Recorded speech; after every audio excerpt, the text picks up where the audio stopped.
Study IQ IAS, अब तैयारी हुई affordable. Hello guys, my name is Divakar Bothra. I hope you all are in finest of your health. In recent time, or in fact from recent time, हर दिन हम देखते हैं कि winter जब आते हैं तो दिल्ली के अंदर pollution becomes a very big nuisance, बहुत बड़ी प्रॉब्लम बन जाती है। एंड इफ प्रॉब्लम बहुत वाइड लेवल पे हो तो डेफिनेटली सबके अटेंशन सीक करती है वो problems. Delhi, because of its very geography, largely is bound to face the issues of pollution to certain extent. But आज के टाइम के अंदर हम देख रहे हैं because of industrializations and because of expansion of Delhi, pollution की problem कुछ ज़्यादा बढ़ चुकी है।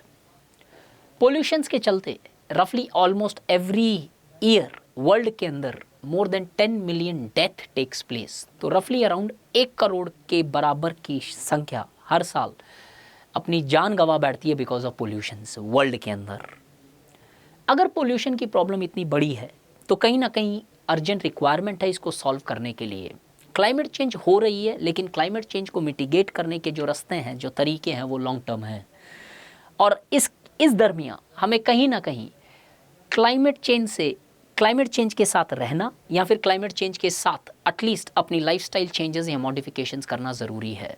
हर साल विंटर के अंदर बहुत सारी पॉलिसीज़ बनाती है Delhi government, central government, supreme court के जजमेंट्स या डायरेक्टिव्स आते हैं to guide the administrations and the executive in order to frame a policies. Recently रफली around 10 days before Delhi's winter action plan came up कि विंटर के अंदर क्या क्या एक्शन लिए जाएंगे, और उसके अंदर बहुत एक इम्पॉर्टेंट मुद्दा रहा एंटी स्मोक गन्स।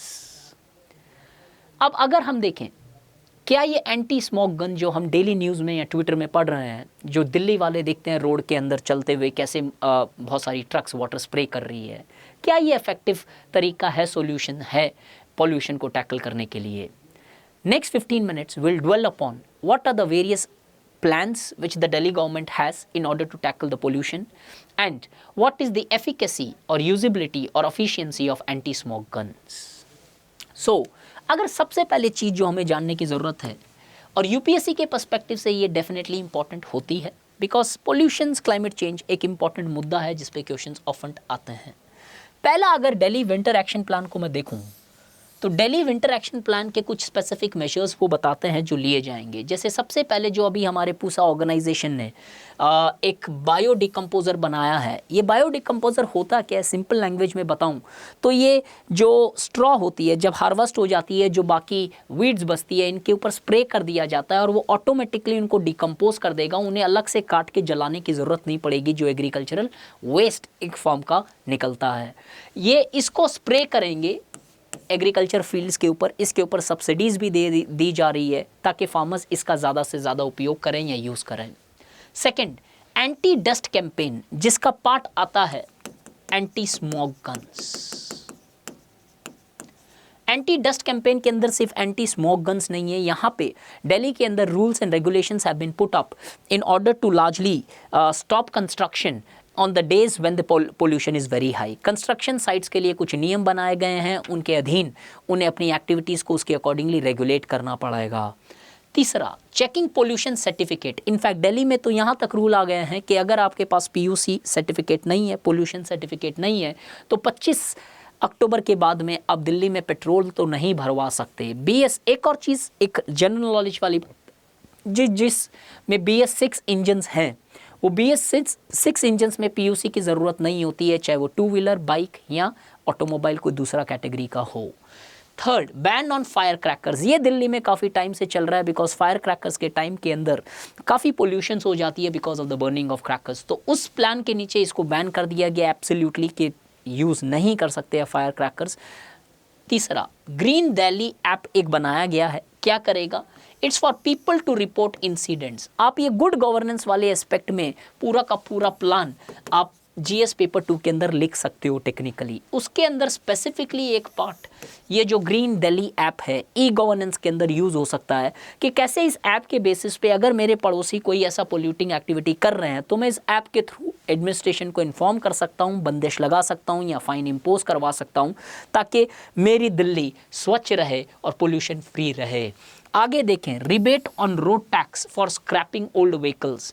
ये बहुत अच्छी पॉलिसी मुझे लगी जब मैंने एक्शन प्लान पढ़ा। क्यों? दिल्ली में आए दिन एनसीआर के अंदर हम देखते हैं पार्किंग के बेसिस पे लड़ाई झगड़े मर्डर्स हो जाते हैं। In such circumstances not only the scrapping of vehicle will reduce the pollution in the country, because old vehicles जो ज़्यादा पोल्यूट कर रहे हैं उनको स्क्रैप कर दिया जाए, और जो आपको उसके बेसिस पे पैसा, और जो स्क्रैप कर रहे हैं वो रिबेट ले सकते हैं रोड टैक्स में। कहने का मतलब मैंने पुराना व्हीकल स्क्रैप किया और जब मैं नया व्हीकल ले रहा हूं तो जो रोड टैक्स है जो पे करना पड़ता है स्टेट गवर्नमेंट को, उसके ऊपर रिबेट मिल जाएगी मुझे कम पैसा देना पड़ेगा, जहां पे मैं ये सर्टिफिकेट के बेसिस पे जो ओल्ड व्हीकल उसे स्क्रैप किया है मैं मेरी रिबेट ले सकता हूं।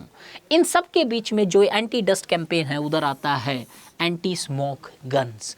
किस हद तक ये फिजिबल है? क्या ये एंटी स्मोक गन एक बहुत अच्छा तरीका है to reduce the pollution present in the Delhi और दिल्ली एनसीआर? अगर हम देखें एंटी स्मोक गन्स, तो anti smoke guns are used as an important instrument to control pollution in Delhi. ये एक बहुत अहम पार्ट है दिल्ली एक्शन प्लान का, जहाँ पे वो अब होता क्या है, एक स्मोक गन, एक ट्रक होता है, उसके ऊपर एक स्मोक गन पुटअप की जाती है। स्मोक गन क्यों बोलते हैं? बिकॉज ये जो पोल्यूशन हो रही है वो स्मॉग, डस्ट पार्टिकल्स और वाटर पार्टिकल्स के कॉम्बिनेशन से होती है। एक जो धुंध आपको दिखाई देती है वो होती फॉग नहीं है, वो होती स्मॉग है टेक्निकली। अब जब ये ज़्यादा होने लगती है तो ये वाटर स्प्रे करते हैं, और वाटर की एक अच्छी सी क्वालिटी ये होती है कि जो भी उसके कनेक्शन में आता है उसको ऑब्जर्व करके वो गिरा देता है। तो जो डस्ट पार्टिकल्स एयर में घूम रहे होते हैं, when this water is spread, तो वो टेक्निकली सेटल डाउन हो जाते हैं और शायद थोड़ी सी ज़्यादा बेटर विजिबिलिटी और स्मोक कम होने लगती है। तो they largely are it's an important instruments. अब ये किस एक्सटेंट तक इंपॉर्टेंट है या यूजेबल है डिपेंड करता है। पहली चीज़, अगर हम देखें ये लगाई कहाँ पे जाती है, दो तरीके से इस स्मोक गन का यूज़ किया जाता है। एक व्हीकल माउंटेड जो मैंने ट्रक बताया, जो दिल्ली के अंदर आप रोड पे चलते हुए देख सकते हो कि कैसे वाटर स्प्रे कर रहे हैं वो। दूसरा, बड़ी बिल्डिंग जो 7 मंजिल से भी ऊपर होती है उनके ऊपर भी ये स्मोक गन्स लगाई जाती है पोल्यूटिंग एरियाज़ के ऊपर। जैसे थोड़े साल पहले, 2-3 साल पहले की बात होगी रफली, सुप्रीम कोर्ट के आदेश के ऊपर दिल्ली गवर्नमेंट ने कैसे सीपी के अंदर एक एंटी स्मोक टावर बनाया था, क्योंकि वहाँ पे पोल्यूशन ज़्यादा होती है तो ऐसे हॉटस्पॉट्स पे टावर्स भी बनाए जाते हैं और बिल्डिंग्स के ऊपर भी ये स्मोक गन्स लगाई जाती है ताकि कहीं ना कहीं आसपास की पोल्यूशन कम हो सके। लेकिन क्या ये स्मोक गन्स एक राइट तरीका है पोल्यूशन को टैकल करने का? अब यहाँ पे आता है मुद्दा कि क्या हमारा गोल है। अगर हम देखें सक्सेस है या फेलियर है, आज तक इसके ऊपर अभी तक कोई कॉन्क्रीट स्टडी नहीं है, कोई साइंटिफिक एविडेंस नहीं है जो स्टडी कंडक्ट की गई है कि the use of anti smoke gun have reduced pollution in Indian society और इन दिल्ली एनसीआर। यहाँ पे कोई पुख्ता साइंटिफिक स्टडी तो नहीं है, बट कुछ ओपिनियंस है कुछ रेस्पेक्टेबल बॉडीज़ के। अगर हम सेंट्रल पोल्यूशन कंट्रोल बोर्ड देखें तो ये मानते हैं कि they are useful in settling down particulate matter, जो 2.5 या जो ये डस्ट होती है उसको सेटल डाउन करने के लिए एक बहुत इंपॉर्टेंट कारगर है, एक तरीका है, जरिया है। बट ये सिर्फ पोल्यूशन पर्टिकुलर मैटर से नहीं हो रहा है, लेकिन जो क्राइसिस आती है स्मोक की, वो पर्टिकुलर मैटर एक बहुत इंपॉर्टेंट पार्ट होता है उसका। तो कहीं ना कहीं अगर मैं सीपीसीबी का ओपिनियन लूँ तो yes, anti-smoke gun is definitely successful as far as its capacity to tackle the PM matter present in the atmosphere.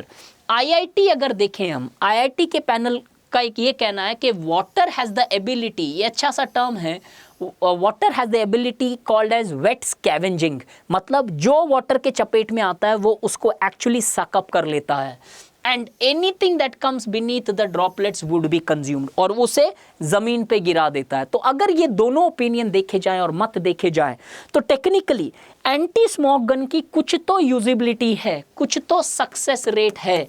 अब वो सक्सेस रेट हाई है या लो, इस पे शायद एक लॉन्ग टर्म स्टडी करनी बाकी है। क्या हमें ये पॉलिसी और भी ऐसी सिटीज़ या फिर रेगुलर बेसिस पे दिल्ली के अंदर करनी चाहिए कि नहीं, वो एक लॉन्ग टर्म फिजिबिलिटी के बेसिस पे आ सकता है। बट अगर अब इसकी एनालिसिस करें थोड़ी सी यूपीएससी पॉइंट ऑफ व्यू से कि क्या literally anti-smoke gun should be the best weapon which we have in order to tackle the pollution present today in Delhi NCR. Tomorrow it could be Mumbai, tomorrow it could be any other tropical part of the country, or it could be any other place over a period of time with the spread of climate change. और अगर ये करना है तो किसी भी चीज़ की justification UPSC में होती है फैक्ट के बेसिस पे। अब पॉइंट समझो आप, एक प्रॉब्लम है पोल्यूशन का और इसको हम वाटर से सॉल्व करने की कोशिश कर रहे हैं, लेकिन दूसरा बड़ा मुद्दा है वाटर स्कैर्सिटी। पूरे वर्ल्ड में अगर हम देखें, रिपोर्ट्स है वर्ल्ड बैंक की, WHO की, वर्ल्ड बैंक बोलता है वर्ल्ड में वाटर स्कैर्सिटी टॉप 3 चैलेंजेस के अंदर है।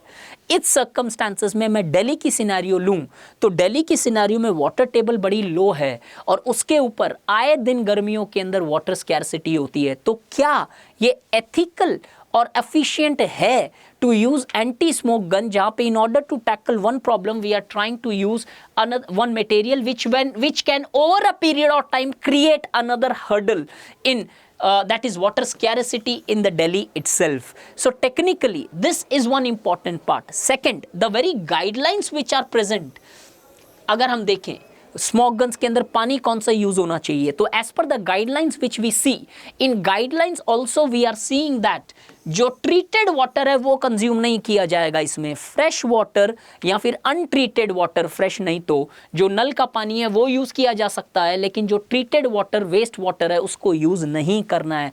अच्छा गाइडलाइन है, बिकॉज उससे कहीं ना कहीं कुछ नेगेटिव इम्पैक्ट्स हो सकते हैं। जब वाटर स्प्रे करें तो हेल्थ इश्यूज़ आ सकती है, इंसेक्ट्स या और कुछ चीज़ें क्रिएट कर सकती है, कुछ कॉम्प्लेक्सिटीज़। तो एक तरफ अगर मेरी वाटर स्कैर्सिटी और दूसरी तरफ अगर मैं चाह रहा हूँ कि वाटर अनट्रीटेड नहीं, ट्रीटेड वाटर नहीं यूज़ किया जाए, अनट्रीटेड किया जाए, तो ऑब्वियसली वाटर स्कैर्सिटी शायद हम दिल्ली वाले या फिर दिल्ली के अंदर देख रहे हैं कि आने वाली है, बिकॉज पोल्यूशन में हम वाटर की शायद बहुत हाई यूज़ ऑफ वेस्टेज करेंगे। एक प्रॉब्लम को टैकल करने के लिए 10 साल के बाद या 5 साल के बाद हमारे पास दूसरी प्रॉब्लम खड़ी होगी, तीसरी। Further not possible for large areas. एक कितनी जगह वाटर स्प्रे करोगे, कितने ट्रक्स आपने चलाओगे, उन ट्रक से भी कुछ पोल्यूशंस होगी, ऑयल कंज्यूम होगा। और दूसरी चीज़, ट्रैफिक जैम्स, कियोस सारे क्रिएट होते हैं। दिल्ली के अंदर रोड के ऊपर अगर एक गाड़ी खराब हो जाती है तो 3-3 किलोमीटर का जैम लग जाता है, और वहीं पे ये ट्रक जब स्लोली वाटर स्प्रे करेंगे, जैम तो होंगे सो होंगे, चलो हम मान भी लेंगे, एक बार एक्सेप्ट भी कर लेंगे, but at in how many places you would have a capacities in order to largely put up such vehicles or put up such anti-smoke guns in the buildings? ये हमेशा क्वेश्चनेबल रहेगा कि शायद लार्ज स्केल या large area के लिए इसकी suitability उस लेवल पे नहीं होगी। Third, next, also it does not tackle the root cause. और सबसे मेन मुद्दा इस प्रॉब्लम में ये आता है कि ये रूट कॉज टैकल नहीं कर रही है। पोल्यूशन हो रहा है, लेट्स अज्यूम इधर से, अब इधर मैं सिर्फ पोल्यूशन को टैकल करने की कोशिश कर रहा हूं, इस रूट कॉज के ऊपर तो मेरा कोई सोल्यूशन ही नहीं है कि ये इंडस्ट्रीज से कहां आ रही है पोल्यूशन, कैसे हो रहा है, इंडस्ट्रीज के अंदर एलपीजी यूज किया जाए, ये प्रोविजन है दिल्ली एक्शन प्लान के अंदर। बट जो रूट कॉज है, शायद anti smoke gun is not going to tackle the root cause, it is only going to tackle और help us in at least tackling in short term the impact of those pollutions. तो जब तक इस root cause को address नहीं करोगे तो pollution हर साल आप वाटर स्प्रे करते रहो शॉर्ट टाइम मेजर के बेसिस पे, it will not tackle your problems. Hence एक चीज बोली जा सकती है क्लियरली कि कुछ साइट स्पेसिफिक अगर पोल्यूशन हो रही है, कुछ एरिया स्पेसिफिक पोल्यूशन ज़्यादा बढ़ जाती है, इन दो circumstances anti smoke gun is a good weapon for short term to tackle the pollution crisis. But however it should not largely become a policy alternatives कि पोल्यूशन के लिए हमारा सबसे बड़ा हथियार ही एंटी स्मोक गन बन जाए। शायद ये नहीं होना चाहिए, because in that circumstances not only we will not tackle the root cause, but at the same time in future will also create a possibility of creating other crises in societies. तो real long term solution के लिए anti smoke gun is not the answer. In order to solve one, we may create crisis in other areas. So technically अब ये important point ये नहीं है कि इससे सॉल्व हो रहा है कि नहीं, इम्पॉर्टेंट पॉइंट ये है कि कहीं ना कहीं दूसरे सेगमेंट्स में भी क्राइसिस आ सकती है। तो as a short term measure anti smoke gun is required, but however anti-smoke gun does not carry the capacity to tackle the pollution present in any society, as it does not deal with the cause of the pollution. It only discusses and deals with the impact of pollutions.